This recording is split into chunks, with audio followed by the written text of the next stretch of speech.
하나님의 말씀은요, 요한복음입니다. 요한복음 2장이에요. 요한복음 2장 1절에서 12절 말씀까지입니다. 요한복음 2장 1절에서 12절 말씀까지 제가 봉독해 드리겠습니다. 사흘째 되던 날 갈릴리 가나에 혼례가 있어 예수의 어머니도 거기 계시고 예수와 그 제자들도 혼례의 청함을 받았더니 포도주가 떨어진지라. 예수의 어머니가 예수에게 이르되 저들에게 포도주가 없다 하니 예수께서 이르시되 여자여 나와 무슨 상관이 있나이까? 내 때가 아직 이르지 아니하였나이다. 그의 어머니가 하인들에게 이르되 너희에게 무슨 말씀을 하시든지 그대로 하라니. 거기에 유대인의 정결에 예식을 따라 두세 통 드는 돌 항아리 6이 놓였는지라. 예수께서 그들에게 이르시되 항아리에 물을 채우라 하신즉 아기까지 세우니 이제는 떠서 연회장에게 갖다 주라 하시매 갖다 주었더니 연회장은 물로 된 포도주를 맛보고 어디서 났는지 알지 못하되 물돈 하인들은 알더라. 연회장이 신랑을 불러 말하되 사람마다 먼저 좋은 포도주를 내고 취한 후에 낮은 것을 내거늘 그대는 지금까지 좋은 포도주를 두었도다 하니라. 예수께서 이 첫 표적을 갈릴리 가나에서 행하여 그의 영광을 나타내심에 제자들이 그를 믿으니라. 그 후에 예수께서 그의 어머니와 형제들과 제자들과 함께 가버나움으로 내려가셨으나 거기에 여러 날 계시는 아니하시니라. 아멘.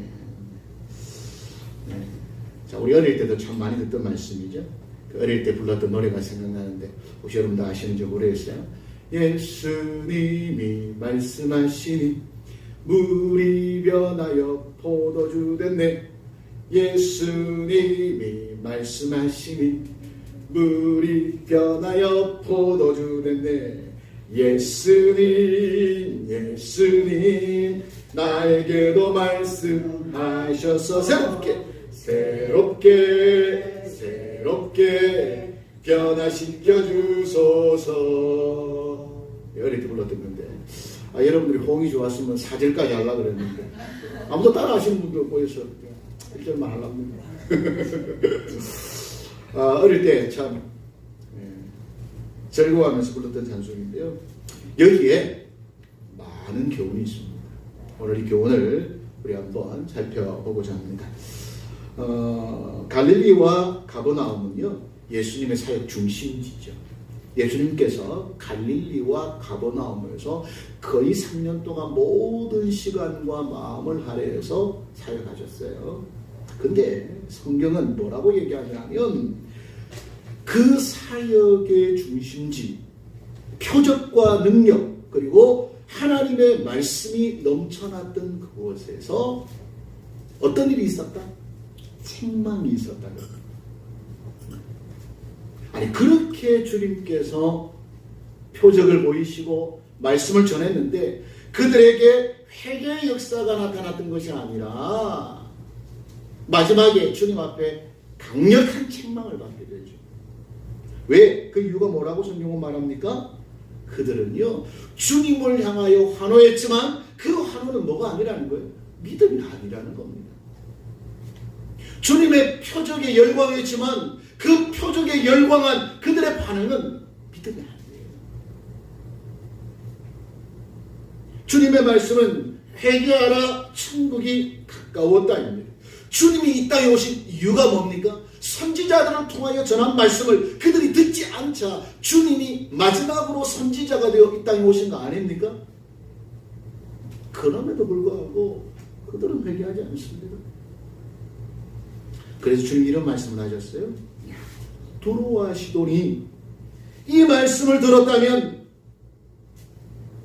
그들은 진정으로 회개했을 것이라. 만약 소돔과 고모라가 이 말씀을 들었다면 지금도 그 땅이 남아있을 거다. 물론 그런 일은 없습니다. 왜? 그렇게 되지 않았기 때문에. 그러나 주님은 안타까워하면서 그만큼 하나님의 마음으로 너희를 사랑했지만 너희는 그 사랑에 뭐하지 않았다는 거예요? 반응하지 않았다는 거예요. 여러분 이스라엘 백성의 모습이 그렇지 않습니까? 하나님께서 계속하여 그 백성들을 사랑하고 그 백성들을 선민으로 여기고 그 백성들을 많은 민족의 제사장으로 세웠지만 그들은요 그 가치를 몰랐어요. 누구처럼? 에서처럼 말이죠. 당연히 주어지는 거다 생각했습니다. 감사한 줄 몰랐습니다. 여러분 어쩌면 오늘날 우리의 모습이 아닐까 생각됩니다. 우리는 하나님 앞에 나와 은혜 받고 말씀을 듣는 걸 너무 당연히 생각하지 않습니까? 여러분 정말 감사히 여깁니까? 오늘 이 말씀을 통해서 내 삶이 변화되고 하나님의 뜻으로 한 걸음 더 나아간다는 이 사실에 여러분 감격합니까? 말씀을 듣기 위하여 마음을 다하고 뜻을 다하고 준비하고 그리 하십니까? 그리 한다면 하나님의 칭찬과 은혜와 축복이 여러분의 것이 되겠지만 안타깝게도 이것을 소홀히 여긴다면 갈릴리와 가버나움이 들었던 책망을 우리 또한 받게 될지도 모르겠습니다. 오늘 본문에는 갈릴리 가나라고 기록하고 있습니다. 지금은 없는 지역이에요. 그렇죠? 지금은 지도에 찾아봐도 없어요. 왜냐하면 그 지역이 없어졌어요. 그러나 성경의 말씀을 추정해 보면 갈릴리와 지중해의 한 그 중간쯤 되고요. 그 가나 조금 밑에 예수님의 고향 나사렛이 있습니다. 네, 오늘 이 사건은 요한복음에만 기록되어져 있는 사건이죠. 오늘 2장 1절에 읽어보면 이렇게 얘기합니다. 사흘째 되던 날, 그랬죠? 사흘째 되던 날. 요한복음에 기록된 날짜 이야기를 보면 조금 개념이 달라요. 여러분이 1장에 보면 이튿날이라는 내용이 계속 반복해서 나오죠. 이 이튿날은요 정확하게 이 일이 지났다는 뜻이 아니에요. 우리는 얘기하면 뭐 다음 날, 며칠 뒤, 어떤 날 이런 식으로 이해할 수가 있어요. 근데 오늘 이 2장 1절에는 정확하게 사흘째 되던 날이라고 기록하고 있습니다. 이거는 어디로부터 사흘째 되던 날일까요? 그렇죠. 1장에 빌립과 나다나엘을 만난 그날입니다. 특히 나다나엘을 만나고 나다나엘을 제자로 삼지 않습니까? 그때 나다나엘이 뭐라고 얘기합니까? 이야, 정말 주님은 대단하신 분입니다. 당신은 하나님의 아들이시여 당신은 이스라엘의 임금입니다. 이렇게 고백할 때 그 고백의 내용이 뭐냐면 예수님께서 네가 모아가 나무의 아래에 있을 때 내가 너를 미리 보고 알았다. 이렇게 얘기할 때 예수님 이런 능력을 가지신 분이구나 깨달았지만 예수님 뭐라고 말씀합니까? 내가 너를 무화과 나무 아래에서 보았다므로 너는 나를 믿는다고 하느냐? 네가 이것보다 더 큰 일들을 보고 경험하게 될 것이다 하고 말씀하신 그 이후에 며칠이 지났다?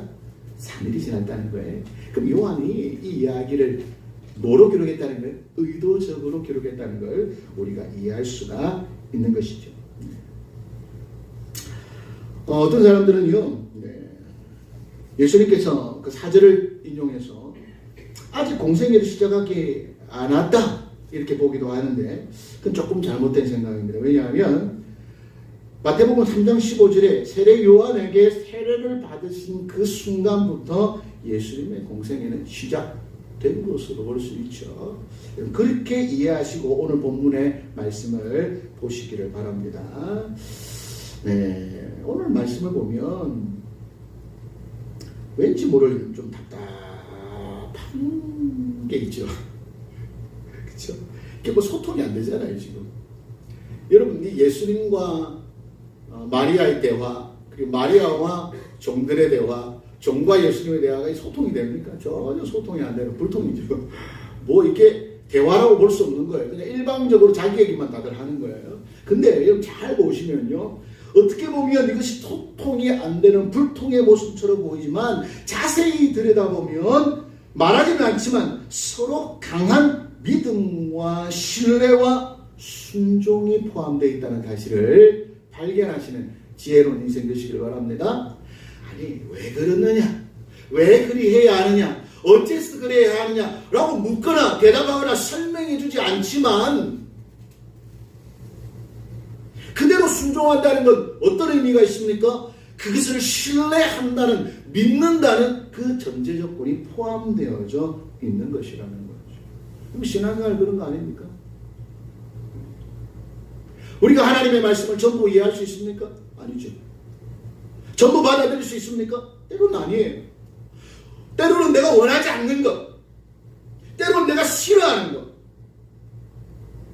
이것만큼은 아니었으면 좋겠다라고 생각하는 것마저도 하나님께서 우리에게 허락하시는 일이 있지 않습니까?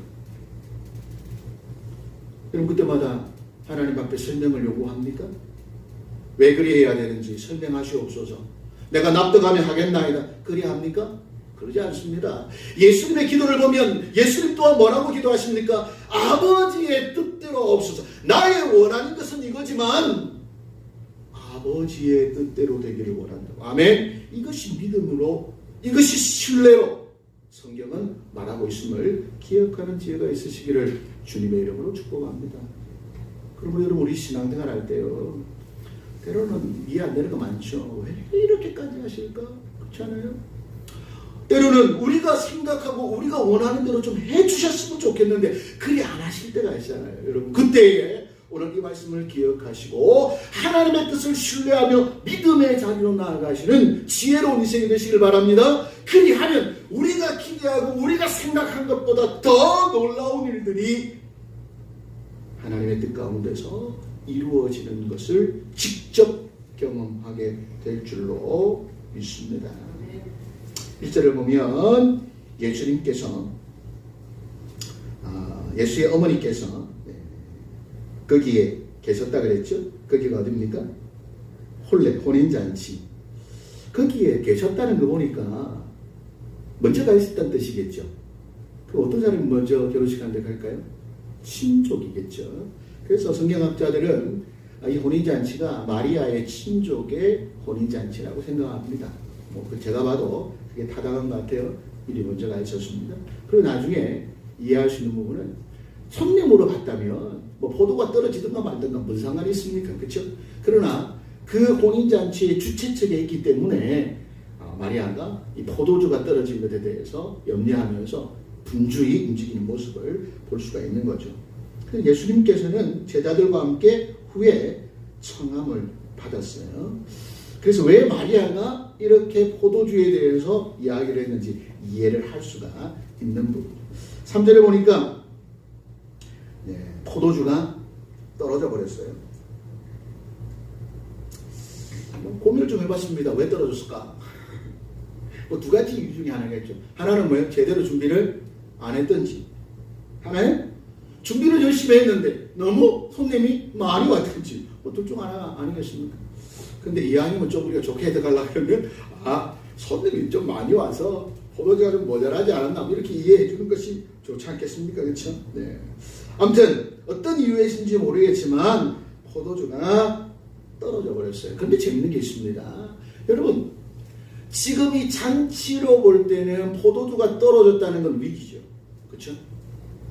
야, 큰일 났잖아요.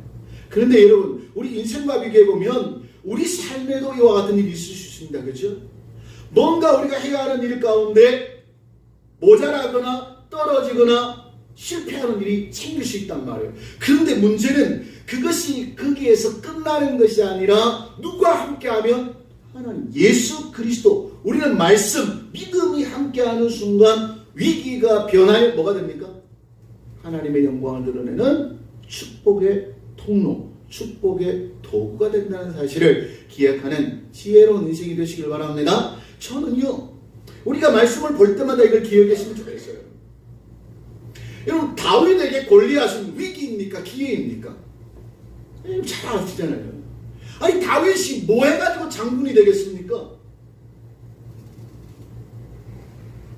다윗은 군사우승을 받은 사람도 아니잖아요. 다윗이 장군이 될 수 있는 거의 유일한 방법 아닐까요? 다윗에게는요, 골리앗은 위기가 아니에요. 하나님의 영광을 드러낼 수 있는 기회가 된 줄로 믿습니다. 그게 믿음의 눈입니다.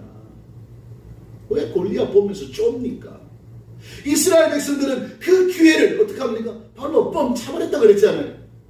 두려움으로, 하나님을 알지 못함으로, 신뢰하지 못함으로. 그러나 다윗은 달랐습니다. 똑같은 상황 속에서도 하나님의 역사를 나타내는 도구로 여겼기에 그런 승리하는 사람이 되지 않습니까? 여러분, 요셉이 뭐 해가지고 애굽 이웃국의 총리가 되겠습니까? 임금 다음의 자리를 얻겠습니까? 여러분, 형님들에게 미움받고 노예로 팔려가고 감옥에 갇힌 게 인간적인 눈으로 볼 때는 얼마나 안타까운 삶입니까? 그렇죠? 위기 아니겠어요? 그러나 여러분, 믿음을 가진 자에게는, 하나님이 함께 하시는 자에게는 그 위기와 안타까운 순간마저도 하나님의 영광을 나타내는 도구가 됩니다. 아멘. 이걸 기억하시기 바랍니다. 포도주 떨어졌다고 어떡하나 막 큰일 났다 막 이러지 마세요. 여러분, 우리 인생에 모자람과 아픔과 두려움이 올 때 하나님의 영광을 드러내는 기회가 왔다고 고백하시는 지혜로운 인생 되시길 바랍니다. 하나님 뭐라 그러셨어요? 우리에게 감당할 수 없는 고난은 준 적이 없다고 그랬지 않습니까? 고난 너머에 뭐가 있다 그랬나요? 고난과는 비교할 수 없는 큰 축복이 있다 하셨잖아요. 그러므로 여러분, 고난을 대하고 모자람을 대할 때 이러한 지혜로 사랑하는 자녀들에게 믿음을 보이시는 부모 세대, 부모에게 믿음을 보이는 자녀 세대가 되시기를 주님의 이름으로 축원합니다. 감사한 일이죠. 이거 아니면 이런 역사는 경험할 수가 없지 않습니까? 예수의 어머니께서 예수님이 이렇게 얘기합니다. 저들에게 포도주가 없다. 그랬더니 4절에 예수님께서 뭐라 그래요? 이 말씀을 읽으시는 많은 분들이 시험과 상처를 받는 분들이 있습니다. 예수님께서 뭐라 그랬어요? 여자여 나와 무슨 상관이 있나이까? 여러분, 이 번역이 잘못됐을까요? 바로 됐을까요? 쉬운 성경이나 기타 우리말 성경을 보면 어머니라 표현되어 있어요. 어머니, 그게 나랑 무슨 상관? 근데 그게 잘못된 번역이에요. 여기서 어머니라고 번역하면 안 돼요. 우리나라 말에는요, 이 말이 없어요. 그래서 여자여라고 번역한 겁니다. 헬라어로 귀나이거든요. 귀나이는 여성을 굉장히 극존칭하는 거거든요. 근데 여기서 우리나라 말로 제일 비슷한 게 여사인데 여사여 쓰기 좀 이상하잖아요. 그래서 여자여라고 번역을 했습니다. 이거는 여인을 굉장히 존중하는 표현입니다. 그래서 헬라어로 아버지는 파테르, 어머니는 메테르거든요. 근데 메테르라고 기록 안 했단 말이에요. 어머니라고 기록 안 했단 말이에요. 이건 귀나이라고 썼습니다. 무슨 뜻입니까? 일부러 그렇게 썼다는 거죠. 주님께서 일부러 어머니라고 얘기하지 않았다는 거예요. 무슨 의미가 있습니까? 여러분, 공생애를 시작했기 때문에 더 이상 예수님은 어디에 머물지 않는다는 거예요. 육신에 머물지 않는다는 거예요. 이거는 예수님이 어머니를 무시해서 한 얘기가 아닙니다. 이제부터 내 인생은 뭐라는 거예요? 공생애라는 거예요. 여러분, 이것을 잘못 오해하면 이렇습니다. 여러분, 천주교에서 마리아를 왜 신성시합니까? 예수의 어머니이기 때문에 아닙니까? 그래서 마리아를 뭐로 얘기합니까? 중보자라고 얘기합니다. 마리아가 얘기하는 건 예수님이 뭐한다? 다 듣는다는 거예요. 왜? 마리아가 예수님의 어머니니까. 효자인 예수님이 다 듣는다는 거예요. 그래서 지금도 마리아에 기도하면 마리아가 예수님께 얘기하고 예수님이 응답한다. 하나님께 얘기하고 하나님 응답한다. 뭐 이런 상식이에요. 이게 말씀의 것 틀린 거가 틀린 거죠. 이제 이 사람들은 한 발음 더 나와가지고 예수가 뭐 성모의 어머니다 그래가지고 성모다 그래가지고 예수의 어머니, 하늘의 어머니 이런 식으로 나가는 거예요. 잘못된 생각이죠. 예수님께서 의도적으로 말씀하신 거예요. 그래서 어머니라고 표현하지 않습니다. 요한은 계속 마리아를 향해서 뭐라고 얘기합니까? 예수의 어머니라고 표현하고 있죠. 그게도. 근데 예수님은 어머니를 향해서 여자요. 이제는 하기 시작됐다는 거예요. 그리고 또 하나의 의미는 뭡니까? 친족에 의해서 뭐하지 않겠다는 거예요. 사역이 변질되지 않는다는 의미도 있습니다. 교회 보면 그러더라. 목사님하고 같이 이렇게 식구들이 같이 목회하는데 보면 목사님 식구들이 다 뭐합니까? 교회 일 다 하고 뭐 정치를 다 하더라고요. 그래가지고 어떤 교회는 뭐 그것도 문제가 많이 생기는데 그러지 않습니다. 항상 모든 하나님의 종교는 형제와 자매가 하나이고 같다 하는 이야기를 우리가 이해할 수가 있겠죠. 그럼 여러분 보세요. 교회에서 여러분 목사가 특별한 위치입니까? 그것도 아니에요. 착각하지 마세요. 목사는요, 가르치는 일을 하나님께로부터 받은 직분자일 뿐입니다. 여러분, 그래서 여러분이 가르치는 자를 존경해주고 사랑해주면 고마운 거예요. 근데 그걸 가지고 자기 권위를 드러낸다? 이건 성경적이지 않습니다. 이제 예수님께서 왜 여자여 불렀는지 여러분 이해하시겠죠? 여러분들이 이게 우리나라 말로는 좀 여자의 그럼 좀 벌어듣고 좀 속된 표현으로 싸가지 없어 보이시지만 그런 의미가 전혀 아니라는 것을 기억하시기 바랍니다. 그러면서 뭐라 그랬냐면 나와 무슨 상관이 있습니까? 이렇게 물었어요. 이것도요 해석하기 좀 어려워요. 왜냐하면 헬라어라는 것 자체가 우리나라 말이 아니잖아요. 그러다 보니까 어떻게 해석하고 번역하에 따라서 조금 이해가 달라지기도 하거든요. 이 두 가지 의미가 있습니다. 이렇습니다. 첫 번째는요, 나와 당신에게 무슨 상관이 있습니까? 이렇게 해석합니다.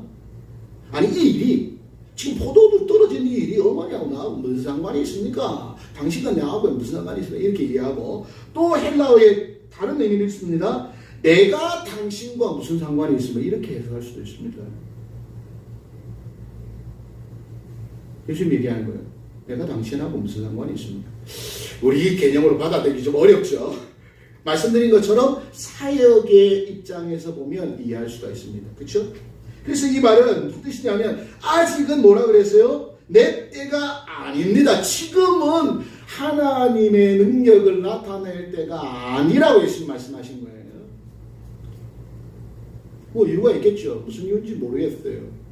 뭐 제자들이 완벽하게 12명이 아직 정비가 안 돼서 그런 건지 하여튼 뭔지는 나와 있지 않으니 모르겠지만 예수님께서 하신 말씀을 보면 아직은 내가 하나님의 능력을 사용할 때가 아니라고 분명히 얘기합니다. 근데 놀라운 것은요. 하나님의 능력이 나타납니까? 안 나타납니까? 나타나는 거예요. 아멘. 그걸 깨달으시길 바랍니다. 저는요. 여기서 이에 큰 도전과 은혜를 받습니다.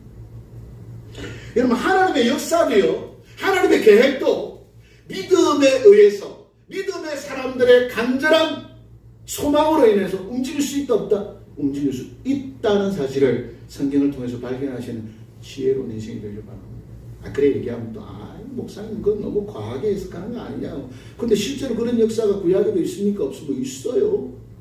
제가 말씀드릴게요. 원래 하나님께서 이스라엘을 출애굽시켜서 가나안 땅에 들어가는 과정이 몇 년이었다고 성경 기록합니까? 딱 1년이에요. 그렇죠? 훈련 과정이 딱 1년이란 말이에요. 시내 강야에서 거기서 1년 훈련하고 딱 들어가는 거예요. 가데스 바네 앞에 섰을 때가 1년이거든요. 그게 원래 계획이었어요. 하나님이 하시고자 하는 일이었습니다. 그런데 믿음으로 반응하지 않고 불순종했기 때문에 그 세월이 몇 년이 됐나요? 여러분 잘 아시는 것처럼 40년 돼버렸습니다. 원래 니느웨는 망하는 거였습니다. 그래서 선지자 보냈잖아요. 근데 그 니느웨가 회개하자. 그 니느웨가 망했습니까? 안 망했습니까? 안 망했어요. 잘 이해하시기 바랍니다. 하나님의 계획하심도 믿음의 반응에 따라서 어떻게 된다? 달라질 수 있다는 거예요. 목사님 나는 못 믿겠습니다. 무조건 하나님의 계획하시면 그대로 되는 거지. 그런 게 어디 있습니까? 그렇게 믿으려면 좀 할 수 없습니다. 그렇게 믿는 사람 그래 믿든가 말든가.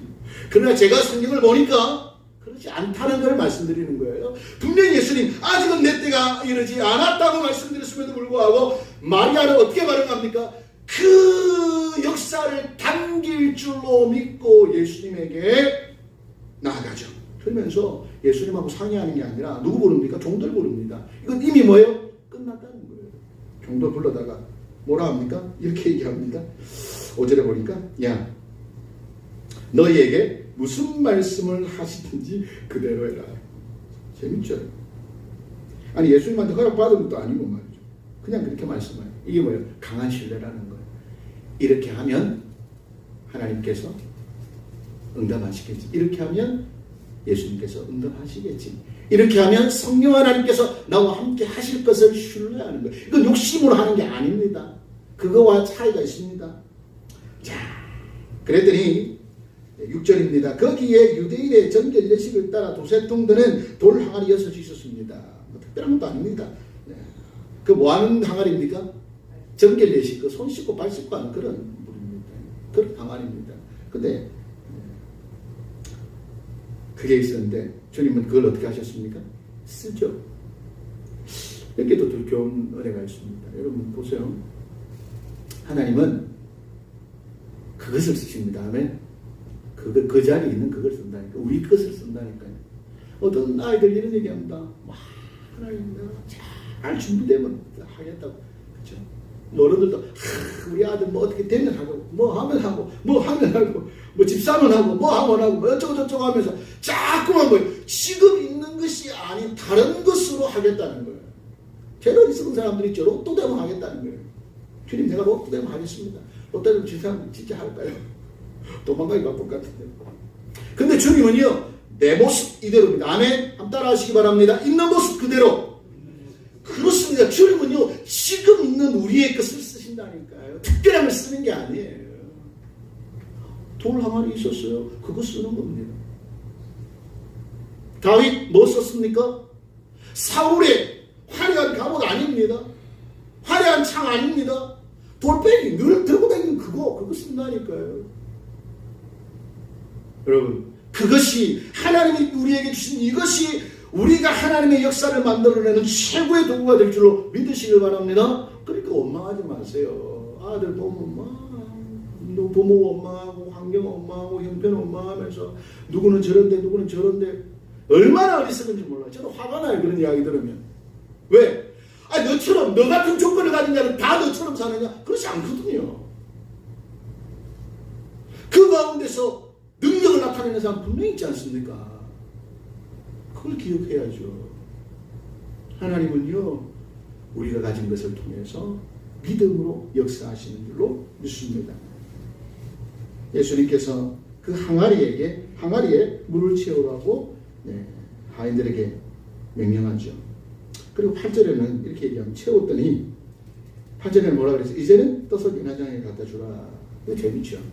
이게 말도 안 되는 이야기 많이 들었잖아요. 이게 말이나 될 법한 게 지금 이 종들이에요. 종들. 종들이 이런 짓거리 했다가 어떻게 되겠습니까? 지금 주인이 포도주 떨어져가지고 막 땀 흘리면서 막 긴장해가지고 뭐 어떡하지 구해올 때도 없고 막 걱정하는데 종들이 와가지고 항아리에다 물 채워가지고 그거 떠가지고 연회장 갖다 주면 연회장이 아이고 고맙습니다 하겠어요. 이것들이 미친나이라고 막 몽둥이 찜질 당하지 않겠어요? 근데도 보세요. 마리아가 뭘 시키든지 순종을 하고 종들은 그 말에 순종했습니다. 그 책임은 누구에게 지겠다는 거예요? 마리아한테 하겠다는 거예요. 나중에 뭐라 하면 연회장이 왜 이렇게 장난쳤냐 그러면 아니 우리는 시키는 대로 한 죄밖에 없다고 뭐 그럴 거 아니에요. 여러분 믿음은 그렇습니다. 하나님의 말씀대로 순종하시는 지혜가 있으시길 바랍니다. 그러면 그 책임 누가 지겠다는 거예요? 하나님 지겠다는 겁니다. 그런데 우리가 뭔데? 종이 뭔데? 주인의 뜻에 이래라 저래라 아니면 주인의 뜻이 맞다 틀리다 말할 수가 있겠습니까? 종의 마인드가 아니잖아요. 오늘 많은 사람들이 하나님을 주님이라 부르면서 종같이 안 사는 사람들이 얼마나 많은지 몰라요. 아니 종이 누구의 뜻을 기쁘게 해야 됩니까? 지 뜻입니까? 주님의 뜻입니까? 네? 종이 누구의 뜻대로 살아야 됩니까? 지 뜻입니까? 주인의 뜻입니까? 이건 물어보라 말하는 대답인데 오늘의 많은 성도들 하나님의 백성들은요 하나님의 뜻에 관심 없잖아요. 어디에 관심 있습니까? 자기 뜻, 자기 소원 자기 뜻과 소원을 이루는데 누구를 이용합니까? 하나님 이용하려 하잖아요. 그게 무슨 주인이고 그게 무슨 종입니까? 주인과 종이 뒤바뀌 있잖아요. 여러분 그렇지 않다고 천목사 설교가 잘못됐다고 여러분 말할 수 있습니까? 여러분 우리의 기도를 하면 뭐라고요? 우리가 뭐라고 기도하는지 정말 주님이 원하시는 기도 성경적인 기도를 하는지 안 하는지 보시라고요. 어리석은 자들의 기도가 우상 숭배하는 자들의 기도와 뭐가 다릅니까? 그러니 주님은 뭐라 그래요? 안타까워하면서 너희는 그렇게 기도하지 말라 하잖아요. 그럼 예수님은 기도하라는 얘기 잘 안 하십니다. 오히려 기도하지 말라는 얘기도 많이 해요. 넘어지지 않기 위해서 기도하고 말이에요. 하나님 뜻을 위하여 기도하라 그랬죠. 왜냐하면 그 신뢰가 없는 사람들의 기도는 뭐라는 거예요? 육신의 소욕을 이루는 썩어 없어질 영광을 구하는 이방인의 기도와 똑같은 거예요. 그게 무슨 능력이 나타나건 말건 상관없다는 거예요. 좀들 멋있죠. 아무튼 맞아 죽을 각오하고 동참했습니다. 뭐 제가 보는데 뭐 어쩔 수 없는 것 같아요. 뭐 기뻐해서 한 건 아닐 수도 있을 것 같아요. 그렇죠? 진짜 애들이 믿음을 좋아해서 했느냐? 제가 볼 때는 아닌 것 같아요. 뭐 그냥 갖다 주라고 그러니까 어쩔 수 없죠. 근데 여러분 보세요. 내 마음이 전적으로 동의해서 순종하지 않아도 순종에는 뭐가 나타난다? 역사가 나타난다. 꼭 기억하시기 바랍니다. 자, 그리고 9절입니다. 연회장은 물로 된 포도주를 맛보고 중요한 대목입니다. 어디서 났는지 알지 못하다. 그러면서 연회장의 고백이 뭡니까? 야, 너무 좋은 포도주다. 연회장이니까 연회의 대장이잖아요. 이 사람이 이 집에만 연애한 게 아니에요. 얼마나 많은 집에 연애를 했겠습니까? 그게 리더니까. 그런데 지금까지 자기가 연애를 한 경험에 의하면 포도주를 가져오는데 제일 좋은 포도주 먼저 가져오고 그리고 사람들이 알딸딸 취하면 그때 맛대가리 없는 거 갖고 와가지고 주 썩어버리거든요. 그게 보통 일반인데 자기가 맛을 보니까 아니 이 포도주는 먼저 가져왔던 것보다 더 좋다는 거예요. 깜짝 놀라가지고 신랑을 부르잖아요. 야 이런 게 다 있네. 그런데 이 포도주가 어디로부터 왔는지 누군 모른다? 연회장은 몰랐어요. 근데 여러분 누구는 알았다 그랬어요 성경이? 누구는 알았다 기록하고 있습니까? 9절 말씀에 물도온 하인들은 알더라. 아멘. 놀라운 은혜입니다. 이렇게 깨닫는 지혜가 있으시기 바랍니다. 하인들이 뭔 생각했거든요. 야 저분이 이제 이거 맛볼 때 이제 우리 죽었다 이 생각 안 했겠습니까? 야 큰일 났다. 그것도 물도 어디 깨끗한 데서 또 온데도 아니고 말이지. 맛있는 물 그거 또 왔잖아요. 이게 죽었다 우리. 그러고 쫄고 있는데 연회장이 표정이 바뀌는 거예요. 황홀감에 들면서 아니 이렇게 맛있는 포도주가 어딨나 이럴 때 여러분 종들의 마음은 어떻겠습니까? 와, 그 마음을 기억하시기 바랍니다. 하나님의 말씀에 순종했을 때 도무지 할 수 없는 일, 이루어질 수 없는 일이 이루어진 것을 직접 경험한 사람들 아니겠어요? 여러분 그게 믿음입니다. 그게 말씀에 순종하는 자들의 삶이라니까요. 여러분 이 삶의 한가운데 있으시기를 주님의 이름으로 간절히 축원합니다. 골리앗이 돌에 맞고 넘어졌을 때 그 다윗의 마음을 한번 기억해 보시라고요. 어떨까? 두려움에 떨고 있는 그 사람들이 아니라 하나님이 마침내 이 돌에 역사하셔서 골리앗을 넘어뜨리는 그 기적의 한가운데 있는 여러분 그 능력을 경험하시기 바랍니다. 그거 신뢰 없으면 안 된다니까요. 근데 다 보이는 것만 쫓아가려고 그래요. 많은 사람들이 할 만한 것만 합니다. 아닙니까?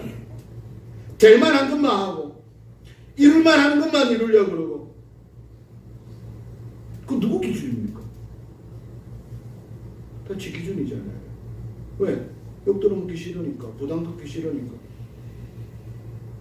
요한은 얘기합니다. 그건 믿음이 아니라 요한이 안타까워서 얘기합니다. 오늘 우리도 주님이 말씀하시는 것에 순종하여 기적을 경험하는 그 한가운데 있기를 소망하는 겁니다. 아멘.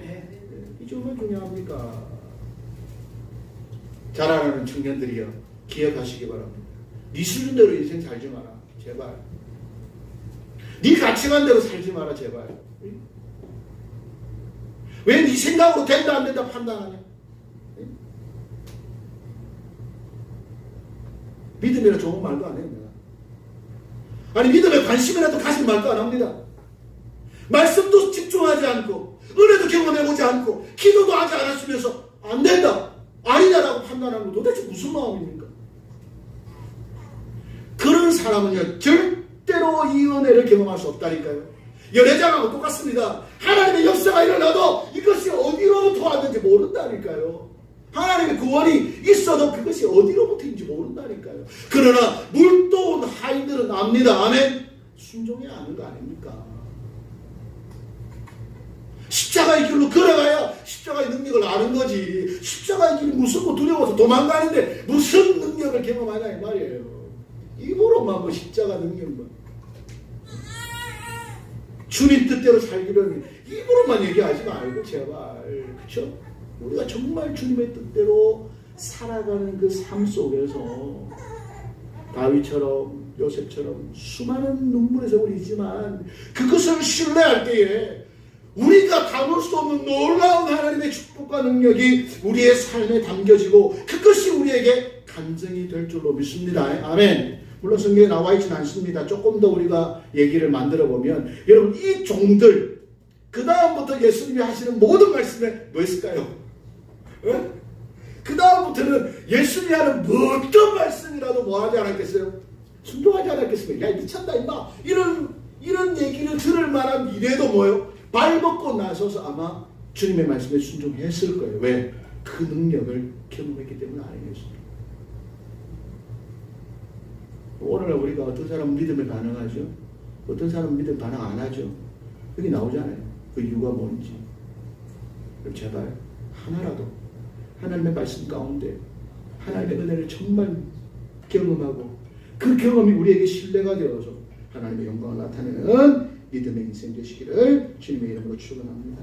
그리고 마지막으로 부록으로 한마디 하겠습니다. 12절입니다. 한번 보실까요? 그 후에 예수께서 그 어머니와 형제들과 제자들과 함께 가버나움으로 내려갔어요. 근데 재미를 계십니다. 가버나움으로 내려갔다 이러고 끝나면 되는데 요한이 한마디 더 썼죠. 뭐라고 썼습니까? 거기에 여러 날 계시지 않았다. 이유가 뭘까요? 왜 그렇게 여러 날 안 계시고 그냥 바로 오셨을까요? 숙제. 여러분 보세요. 하나님의 능력만 쫓아가는 곳에는 주님이 함께 합니까? 안 합니다. 사람들이 모여들어도요. 이 얘기 듣고 얼마나 많은 사람, 제자들이 눈 커져가지고 얼마나 많은 소문을 냈겠어요. 그렇게 모여드는 사람들에게는 뭐가 없다? 믿음 없는 거예요. 희망 없는 거예요.